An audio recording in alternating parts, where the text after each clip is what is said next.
سلطنت فارس کے حوالے سے ایک اور اہم عنصر یہ تھا کہ وہاں طوائف الملوکی پھیلی ہوئی تھی۔ اس کا مرکز کمزور ہو چکا تھا اور صوبے بکھر رہے تھے۔ اگرچہ ابھی بھی افواج فارس بہت بڑی طاقت کی صورت میں اپنی جگہ پر موجود تھیں، لیکن ان کا مرکز کمزور ہو جانے کی وجہ سے ایسی فیصلہ سازی کہ جو ایک مضبوط سلطنت کو اکٹھا رکھنے کے لیے ضروری تھی، اس کا فقدان تھا۔ ان حالات میں جب حضرت خالد بن ولید رضی اللہ تعالیٰ عنہ کو ایران پر یلغار کرنے کے لیے بھیجا گیا تو انہوں نے وہ کچھ کیا جو اس سے پہلے یا اس کے بعد حربی اور عسکری تاریخ میں کبھی نہیں دیکھا گیا۔ انہوں نے تمام جنگی قوانین نئے انداز سے لکھے۔ 1400 سال گزرنے کے باوجود آج بھی دنیا حضرت خالد بن ولید رضی اللہ تعالیٰ عنہ کی جنگوں سے سبق سیکھتی ہے۔ اس میں کوئی شبہ نہیں کہ بعد میں آنے والے مسلمان سلطنتوں نے سیدنا خالد بن ولید رضی اللہ تعالیٰ عنہ کی اتنی قدر نہیں کی جتنی مغربی دنیا اپنے سپہ سالاروں اور جرنیلوں کی کرتی ہے۔ حقیقت یہ ہے کہ دنیا کے بڑے بڑے جرنیل اور سپہ سالار مثلاً سکندر اعظم، چنگیز خان، تیمور، حتیٰ کہ جدید دور کے نامور جرنیل بھی جیسے رومیل، منٹگمری، ڈگلس، میکارتھر وغیرہ شامل ہیں۔ سیدنا خالد بن ولید رضی اللہ تعالیٰ عنہ کے سامنے طفل مکتب نظر آتے ہیں۔ جب مسلمانوں نے عراق، جو اس وقت سلطنت فارس کا صوبہ تھا، اس پر حملہ کیا تو جو فوج بھی مسلمانوں کے مقابلے پر آئی وہ ان سے کم از کم 5 گنا بڑی ہوتی۔ حالانکہ جنگی اصول تو یہ تھا کہ یلغار کرنے والی فوج کو 5 گنا زیادہ ہونا چاہیے، لیکن یہاں دفاعی فوج 5 گنا زیادہ ہوتی۔ اس کے علاوہ مسلمانوں کے پاس عسکری وسائل، ساز و سامان اور ہتھیاروں کا تناسب بھی خطرناک حد تک کم ہوتا۔ مسلمانوں کی وہ فوج ایک غیر معمولی فوج تھی کہ جس میں نہ کوئی افسر تھا نہ کوئی جوان۔ جس کی ضرورت ہوتی اس کو افسر لگا دیا جاتا، جب وہ معزول ہوتے تو سپاہیوں کی صف میں آ جاتے۔ یہ تمام فوج جذبہ جہاد سے سرشار اور رضاکار فوج تھی کہ جس کو تنخواہیں بھی نہیں ملتی تھیں۔ اس فوج کے پاس اتنی بڑی مہم کے لیے نہ جنگی ساز و سامان تھا اور نہ ہی وسائل۔ جس کو گھوڑا مل گیا وہ گھوڑے پر سوار ہو گیا، جس کو اونٹ ملا وہ اونٹ پر بیٹھ گیا۔ ان کے پاس تیر اندازی کے سامان، تلواروں اور نیزوں کے علاوہ کوئی جدید بھاری جنگی ساز و سامان بھی نہ ہوتے۔ مسلمانوں کی فوج میں نہ کوئی ہاتھی تھے اور نہ ہی منجنیقیں، نہ ہی گھوڑوں سے چلنے والی جنگی رتھ۔ فوج کے پاس کوئی باقاعدہ یونیفارم بھی نہیں تھے، صرف پرانے پھٹے کپڑے، یہاں تک کہ ڈھالیں بھی نہ ہونے کے برابر تھیں۔ بعض اوقات تو تلواریں بھی بغیر نیام کے ہی ہوتیں، ان کے گرد صرف کپڑا لپیٹا ہوتا۔ اندازہ کیجئے یہ وہ فوج تھی جو سیدنا خالد رضی اللہ تعالیٰ عنہ کی قیادت میں جزیرہ نما عرب سے نکل کر دنیا کی عظیم ترین سلطنت فارس کو چیلنج کرنے جا رہی تھی۔ عراقی مہم کے دوران جو جنگیں لڑی گئی تھیں ان میں ہلاکتوں کا تناسب انتہائی حیران کن تھا۔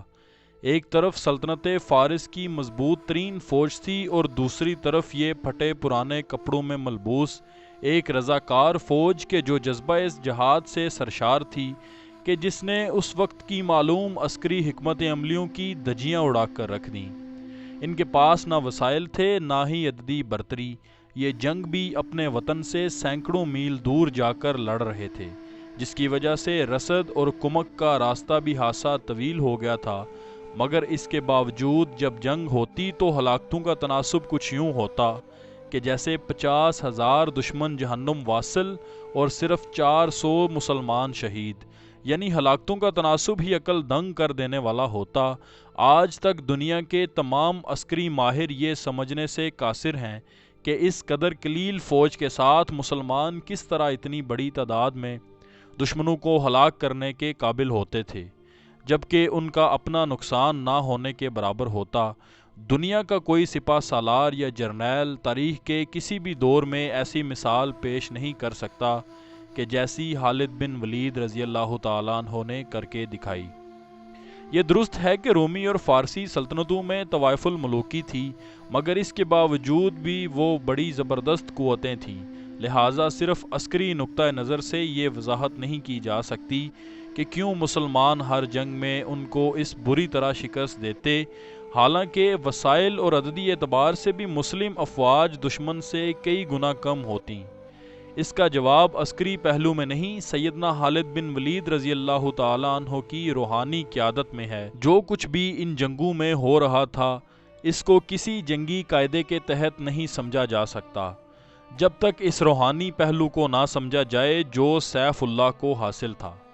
مسلمانوں کو نفسیاتی فائدہ بھی حاصل تھا، کیونکہ شروع میں احساس برتری اور تکبر سے سرشار فارسی فوج نے مسلمانوں کو کچھ سمجھا ہی نہیں۔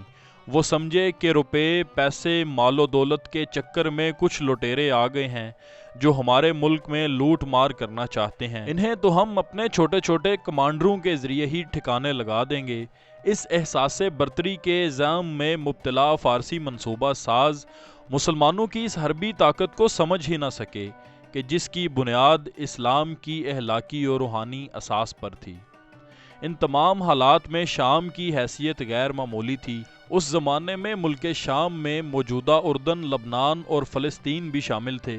حضرت عیسیٰ علیہ السلام کی پیدائش بیت المقدس یعنی یروشلم میں ہوئی، لہٰذا تمام عیسائی دنیا کے لیے بیت المقدس کو وہی حیثیت حاصل ہے جو مسلمانوں کے لیے مکہ و مدینہ کی۔ جب حضرت عیسیٰ علیہ السلام کا ظہور ہوا تو اس وقت اس تمام علاقے پر رومی حکمرانی کر رہے تھے۔ حضرت عیسیٰ علیہ السلام کے 300 سال بعد جب رومی سلطنت نے بھی عیسائیت قبول کر لی، آج بھی استنبول میں آیا صوفیہ کا 900 سال پرانا کلیسا ہے کہ جو آج بھی اس بازنطینی سلطنت کی نشانی کے طور پر موجود ہے، جس کو پہلے لائبریری اور اب مسجد میں تبدیل کر دیا گیا ہے۔ آنے والی صدیوں میں تمام صلیبی جنگوں کا مرکز بھی قسطنطنیہ ہوا کرتا تھا، جو کہ بازنطینی سلطنت کا دارالحکومت تھا۔ یہ صلیبی ایشیائے کوچک اور ترکی کے راستے آیا کرتے اور شام، مصر اور بیت المقدس پر حملہ آور ہوتے۔ جب حضرت خالد بن ولید رضی اللہ تعالیٰ عنہ نے عراق میں اپنی عسکری مہم جوئی شروع کی اور اس کے بعد حضرت ابوبکر صدیق رضی اللہ تعالیٰ عنہ نے انہیں شام جانے کا حکم دیا، تو اس وقت شام رومی بازنطینی سلطنت کا ایک بہت بڑا صوبہ تھا۔ بنیادی طور پر وہاں جتنے بھی بازنطینی کمانڈر تھے وہ یورپ سے آیا کرتے تھے۔ حضرت خالد بن ولید رضی اللہ تعالیٰ عنہ کی یہ شام کی مہم رومیوں کے ساتھ مسلمانوں کا پہلا بڑا تصادم تھا۔ اس تصادم میں شام میں موجود تمام رومی فوج شریک تھی کہ جس کی قیادت قسطنطنیہ کا حکمران ہرکل یعنی ہرکولیس خود کر رہا تھا۔ بازنطینی سلطنت کے صوبے آرمینیا سے یورپ تک پھیلے ہوئے تھے۔ اس رومی فوج میں آرمینی، انگریز، فرانسیسی اور جرمن دستے اپنے اپنے کمانڈروں کے ہمراہ شامل تھے۔ جب حضرت ابوبکر صدیق رضی اللہ تعالیٰ عنہ نے اپنی فوج کو شام کی طرف بھیجا، اس وقت شام کی ساری آبادی عیسائی تھی کہ جس میں عرب عیسائیوں کی ایک بہت بڑی تعداد بھی شامل تھی۔ اس کے علاوہ پارسی یعنی مجوسی بھی بہت بڑی تعداد میں آباد تھے۔ اس ساری صورتحال میں جنگی مہم کے لیے سیدنا خالد بن ولید رضی اللہ تعالیٰ عنہ کو وہاں بھیجا گیا۔ شام میں پہلے سے موجودہ دستوں میں سے ایک کی قیادت جلیل القدر صحابی امین الامت حضرت سیدنا ابو عبیدہ بن جراح کر رہے تھے کہ جو عشرہ مبشرہ میں سے ہیں۔ مختلف جانب سے مسلمانوں کے کئی دستے کہ جو مختلف علاقوں میں موجود تھے ملک شام پہنچ رہے تھے۔ ان کے مقابلے میں ہرکل نے ایک بہت بڑی فوج اکٹھی کرنا شروع کر دی تھی۔ چنانچہ خطرہ پیدا ہوا کہ چونکہ مسلمانوں کے دستے آس پاس کے علاقوں میں بکھرے ہوئے ہیں، اس لیے وہ رومی فوج کا مقابلہ نہیں کر سکیں گے۔ کہیں ایسا نہ ہو کہ ان تمام دستوں کو اکٹھا ہونے ہی نہ دیا جائے اور ایک ایک دستے کو اپنی اپنی جگہ پر حملہ کر کے تباہ کر دیا جائے۔ ہرکل کی حکمت عملی بھی یہی تھی کہ وہ بھاری لشکر کے ہمراہ ان مسلمان دستوں کو ملانے والے راستوں کو منقطع کر دے۔ وہ مسلمان لشکروں کو تقسیم کر کے ختم کرنا چاہتا تھا۔ جب یہ اطلاع سیدنا حضرت ابوبکر صدیق رضی اللہ تعالیٰ عنہ تک پہنچی تو آپ رضی اللہ تعالیٰ عنہ نے حضرت خالد بن ولید رضی اللہ تعالیٰ عنہ کو حکم دیا کہ وہ فوراً شام پہنچے اور وہاں کے لشکروں کی قیادت سنبھالیں۔ پھر حضرت خالد بن ولید رضی اللہ تعالیٰ عنہ ریگستان سے ہوتے ہوئے شام میں داخل ہو گئے۔